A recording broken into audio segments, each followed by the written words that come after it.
Exciting rides, water slides, delicious food, live entertainment, and challenging games make amusement parks and attractions popular destinations for family vacations and leisure time activities. Each year, millions of people come to places such as these from across the country and around the world. They come expecting to relax and have a good time, a safe time. That's where you come in. An important part of your job is to help assure the personal safety of each of our guests, as well as yourselves and your fellow employees. Remember this important fact. Happy people doing pleasant things are not thinking about their personal safety. As funny as this incident may appear, this situation could have led to a serious injury. Remember, an accident is an incident that shouldn't have happened. That's why we believe that accident prevention must be the #1 goal on our minds at all times. During the course of this safety overview orientation, be aware that even though the rides and water attractions have been filmed at different facilities, the safety principles that apply are interchangeable for all rides, water slides, and all amusement facilities. Every employee is not only responsible for enforcing the safety regulations and procedures that apply to their ride, slide, or job station, but also for those that apply to the facility as a whole. Over the years, we've seen guests do some pretty strange and unsafe acts. Some safety concerns resulting from guest actions may best be illustrated by watching a guest named Elwood enjoying his day. Running, jumping on or off a moving ride, sitting on rails or fencing, failure to keep hands or arms inside the ride, overcrowding of seats or other areas, removing safety belts or straps, food or drink at rides, forcing a frightened guest to ride,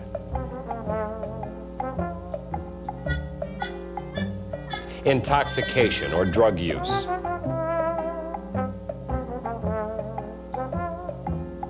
and improper dress, such as no shirt or shoes. The goal, of course, is to have no Elwoods. It's your responsibility to always be alert for and attempt to prevent or correct these actions. A courteous verbal reminder may be all that's needed. In addition to general safety, you as employees are responsible for the safety regulations, procedures, and inspections that apply to your equipment or job station. All safety features must be thoroughly checked and the inspection documented on the appropriate form. All required safety equipment and signs must be in place. All equipment must be test run in all modes of operation before anyone, even an employee, is permitted to ride. To assure the safety of our guests, the smallest malfunction must be investigated and corrected by qualified personnel before operation may continue.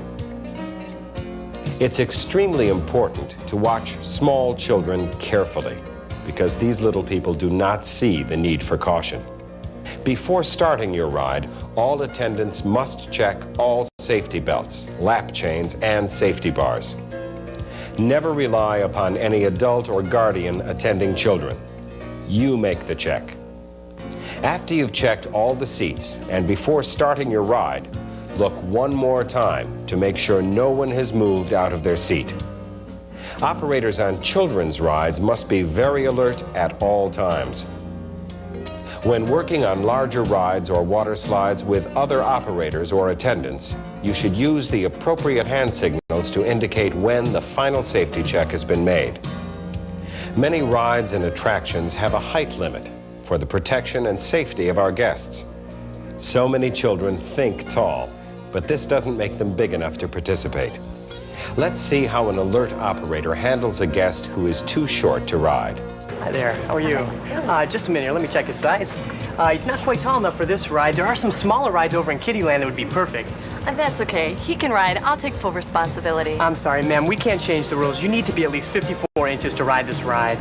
When interacting with a guest, you should instruct in a calm, sympathetic, but firm tone, using concern and courtesy. Remember, our guests are here to have fun, and they're not thinking about their personal safety. Where a required height is mandatory, tears, bribery, and threats must be ignored. If you have trouble convincing a guest, call your supervisor immediately.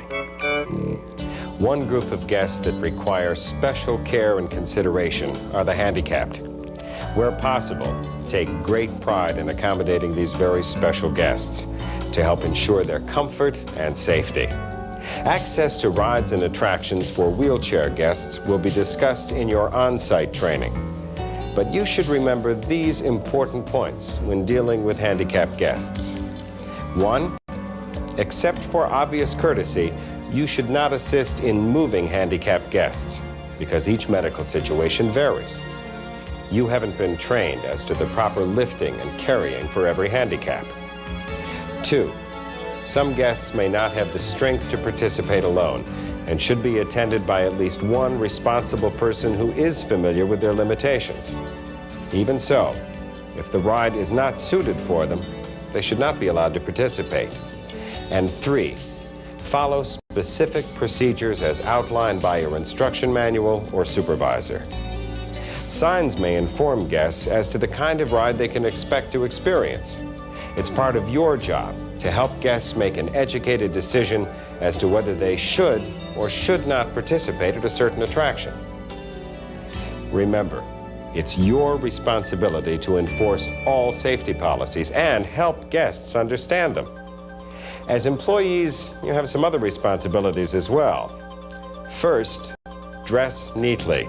Guests will relate your personal appearance with safety and your authority. Always look your best. Which employee do you think our guests will respect and obey more readily? Know the layout and location of all attractions and facilities. Could you tell me where the closest restrooms are? Sure. Just walk down to the end of these buildings and turn to your right. Oh, thanks. You're welcome. Be sure to read and study all manuals and handbooks and review procedures and policies frequently. Never operate equipment unless you've received complete training and authorization. Take all training seriously. Ask questions about anything you don't understand. And always operate your ride or equipment exactly as you were trained. It's very important that you allow no one else to operate your equipment who has not been thoroughly trained and authorized. Remember, we're depending on you for the safety of our guests and fellow employees. Be alert and attentive at all times. Never divert your attention from your job or be distracted by friends who may try to get your attention during work hours. Hey, Jim, what are you and Sue doing tonight? I can't talk to you right now. You'll have to catch me on my break. Stay seated, please. Stay alert. Be aware of the proper action to take in case of an incident. Know the procedure for stopping and quick evacuation of your attraction. Operating your equipment demands your complete attention. Remember, a well-trained employee can often spot potential safety problems before they occur. There's more to your job than just safety. Relating to guests who are unhappy or injured must be done in a manner that will reduce tension. Let's take a look at a wrong way and a right way to handle a delicate situation. That was pretty stupid, lady. This wouldn't have happened if you wouldn't have tried to get off the ride while it was still moving. Well, nobody told me. There weren't any signs. Signs? You don't need signs. You need common sense. Common sense.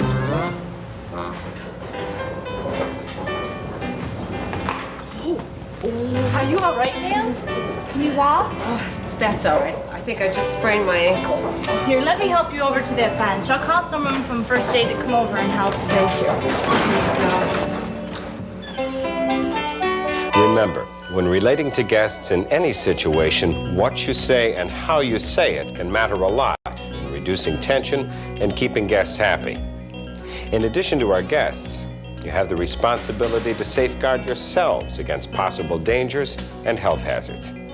Some general guidelines to follow are: follow all instructions given during your orientation and on-site training. Make safety suggestions to your supervisor. To reduce the chance of heat stroke or exhaustion, make sure you eat properly. Drink plenty of water. Never operate equipment without receiving the proper training and authorization from your supervisor. Unless directly involved, stay away from construction sites. When you are working around construction projects or when the situation warrants, be sure to use proper safety equipment, such as safety glasses, gloves, a hard hat, or ear protection. When working with chemicals or cleaning solvents, be sure to wear required protective attire, such as goggles and rubber gloves. Carefully read all labels and safety data sheets for chemicals and solvents that you may use while preparing your areas. Report all injuries, no matter how minor.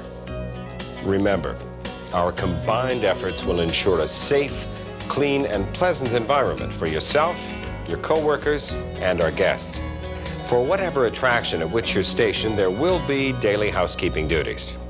These could be as small as wiping off seats or as large as cleaning a picnic shelter.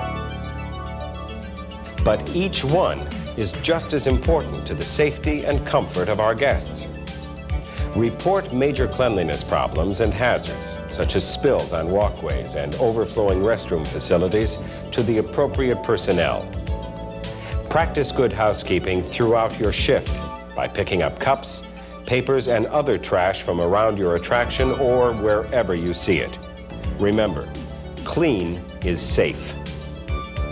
Another important area to discuss is maintenance. While maintenance personnel are the only ones who will be making actual repairs, there's a lot you can do to make sure our rides and equipment keep running safely. First, carefully complete all safety checklists. Read each item when you make the check, and then mark it off as you do the inspection. Be especially alert for loose, broken, or missing nuts and bolts, tripping hazards, sharp edges, worn safety straps or seat belts. In addition to the routine inspection, all equipment operators should constantly watch for needed repairs during the day. Immediately report any unusual noises, sharp edges on water slides, or other problems to your supervisor. Every employee, whether operating equipment or not, should look for common safety hazards such as bare electrical wires, or improperly grounded plugs, spilled lubricants, and protruding objects. Never attempt to make repairs yourself. Maintenance personnel are the only ones trained and authorized to make repairs on mechanical or electrical equipment. If you're not trained to make the repair, do not attempt to make it. Emergency procedures for first aid, fires, power failures, and natural disasters must be learned thoroughly. Your quick response could help avoid a serious injury, especially in a major incident. Know the locations of all telephones nearest your workstation. Memorize the important telephone numbers. During an emergency, keep telephone conversations to a minimum so that other calls can be received. Become familiar with the locations and operation of all fire prevention equipment. There are different types of extinguishers for different kinds of fires. Water, CO2, dry chemical, the most common, and halon, which is used for computer or electronic fires. Most extinguishers work by pulling the pin, pressing the lever, and directing the discharge at the base of the flame. Make sure that used or discharged extinguishers are returned to the appropriate department for replacement or refilling.